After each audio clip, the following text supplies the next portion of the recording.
It can keep us grounded. It can keep us out of important family events and a lot of fun things that happen in this world.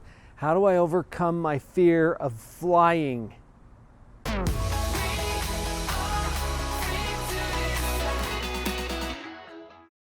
Fear of anything is your body's physiological response to a perceived danger. It's developmentally appropriate. In fact, it's probably something that has allowed our species to remain intact all of these years. Fear is an adaptive response when there is a danger because it puts your body into what we call the fight or flight response. Fight or flight response is simply a chemical reaction that is triggered by the perception of fear. And by chemical, I mean there are chemicals and hormones and neurotransmitters and all kinds of chemistry that's going on in your body all the time. Certain chemicals prepare your body to either fight or get the heck out of there, the fight or flight response.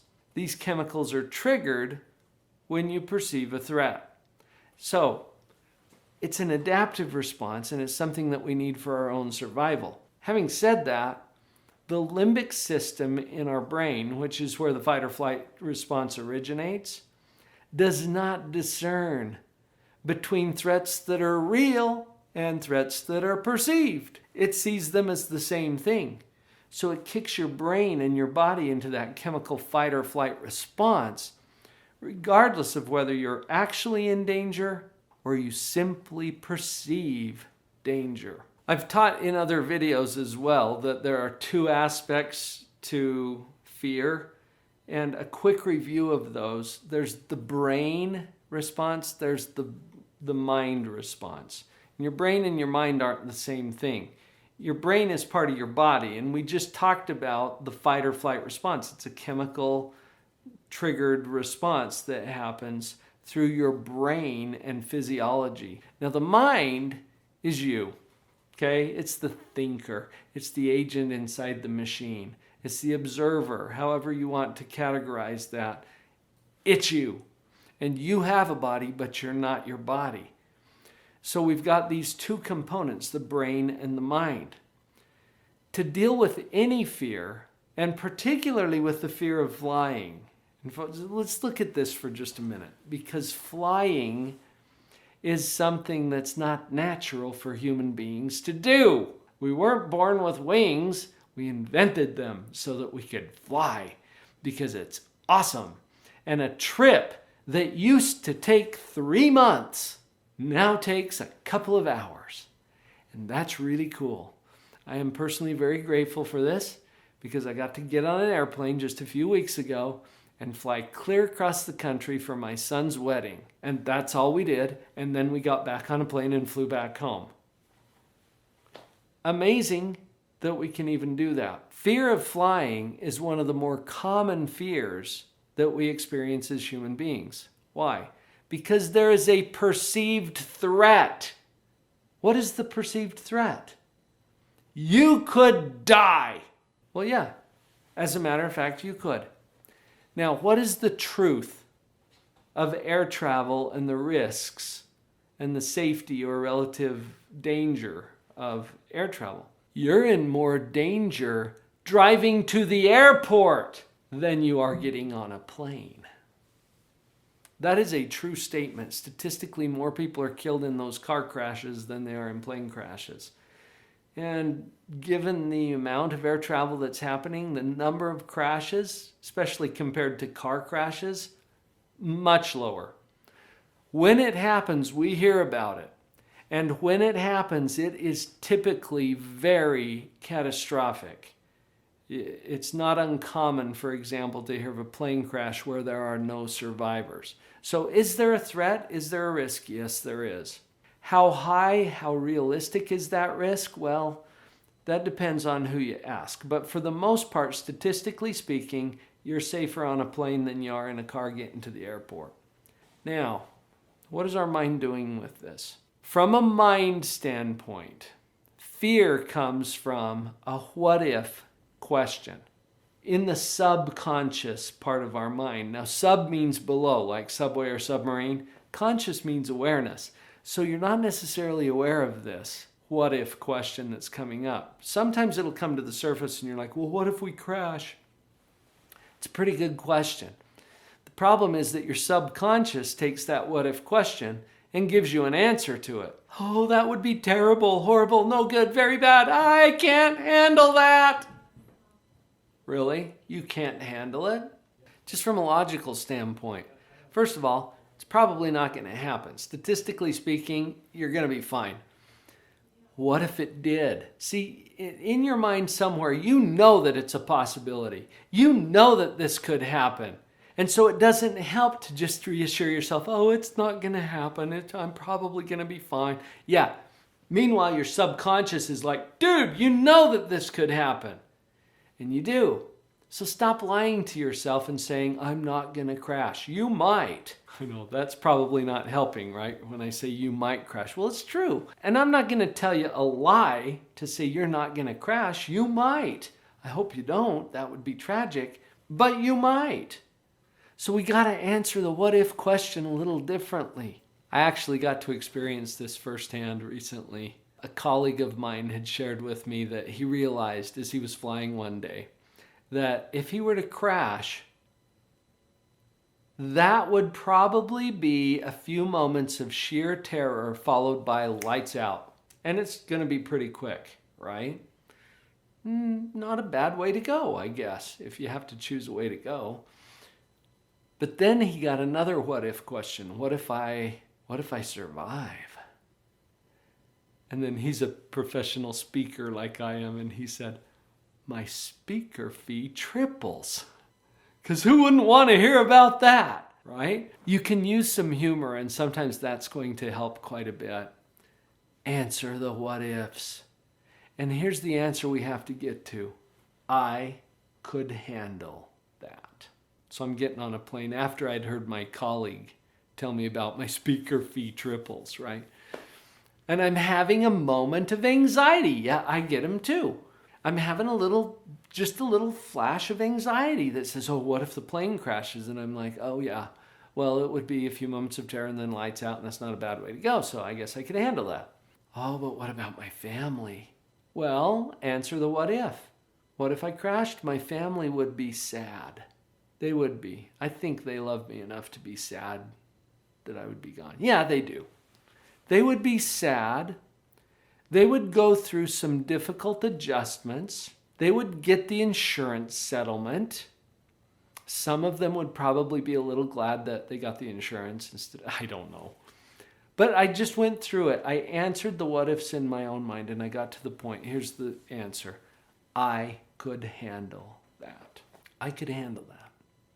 That's all you need to get to on the mind side of things. Let's come back specifically to the question for this particular video. How to overcome fear of flying specifically. The only reason you'd even be interested in that is because you have some good reasons to fly, don't you? It might be like me for my son's wedding. It might be a family vacation. It might be for someone's funeral, someone you love. It might be because your spouse has been dying to take you on that vacation, and you've been hesitant because you don't want to get on a plane. You know who you are. You know what your reasons are. You've got some reason to get on a plane. If your reason is strong enough, you will be able to overcome your fear of flying through applying some of the principles that we've talked about here on this video. You don't have to jump right into it, because you know what? Quite honestly, the best way to overcome your fear of flying is to fly a lot. If you're not ready to do that, start out with some imagery. Sit back in a chair, for example.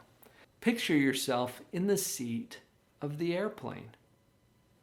As you do that, you're going to feel a little bit of anxiety. Not a ton, but a little bit. As you feel that little bit of anxiety, there's two things that I'm going to ask you to try. First, calm the fight or flight response through slow, focused breathing. I would recommend in through the nose, overinflate your lungs a little bit. Just stretch it. Check for any tension. Out through the mouth, nice and slow. Restrict the flow here, like you're blowing out birthday candles. You want to take about twice as long to exhale as you did to inhale. Simple little brain hack that helps to calm that fight or flight response. Do it while you're imagining being on the seat of that airplane or going to the airport or wherever, it starts to trigger your anxiety. Picture yourself there. Do the breathing. Get yourself to calm down a little bit physiologically. And then what are we going to do with the mind side of things? Answer the what ifs.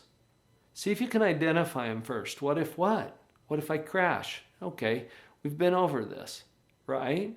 The answer we need to get to is, I could handle it. That's your answer. That is true, by the way. You could handle it. Think about it. You've handled everything so far in your whole life. Why would that change? You could handle it. What if I'm dead? Oh, you could handle that. People are handling that all the time.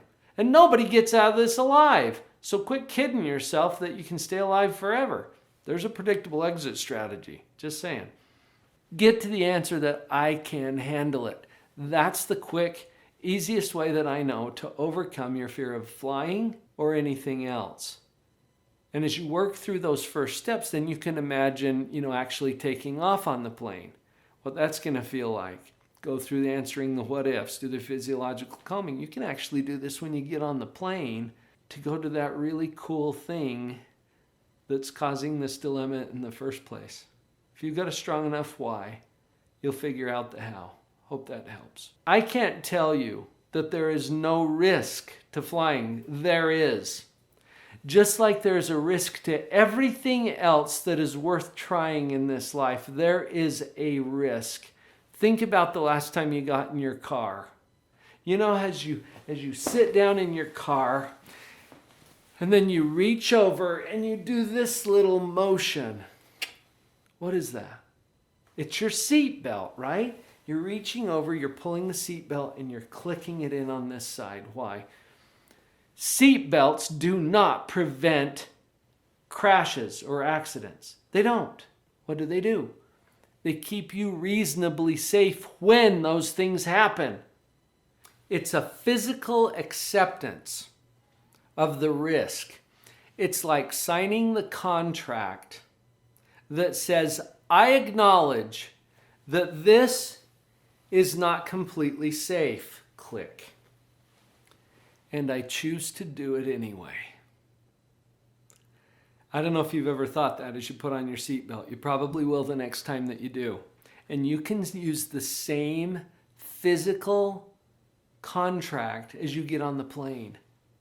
And you reach over and you grab the seatbelt. And in fact, you know what? Seatbelts are more useful in turbulence than they are in crashes when it comes to airplanes. But you're still going to do it, right? In fact, they go through the safety routine and show you how to run a seatbelt in case you've been in a coma for 20 years. You're going to take that seatbelt and you're going to click it together and snug it down against your hips. Why? Because that's going to keep you safe? No, because you're accepting that there's a risk. And you've got a strong enough reason to do it that you will accept the risk, which is minimal. We're going to minimize the risk. And we do this through all of the safety regulations that plane's been through. I cannot guarantee that you're going to be safe. Cannot do that. And you can't either. So let's set that aside and accept the risk. Click. As we fasten up our seatbelt and feel the fear and do it anyway. I hope you found that video helpful. Sometimes it helps to have a little additional support. And some people don't realize I'm still a practicing psychologist. I'd be happy to chat with you. Contact me through my website, drpauljenkins.com, spelled with a DR. Fill out the little form there. If I can be personally helpful to you, I'm down. Let's do it.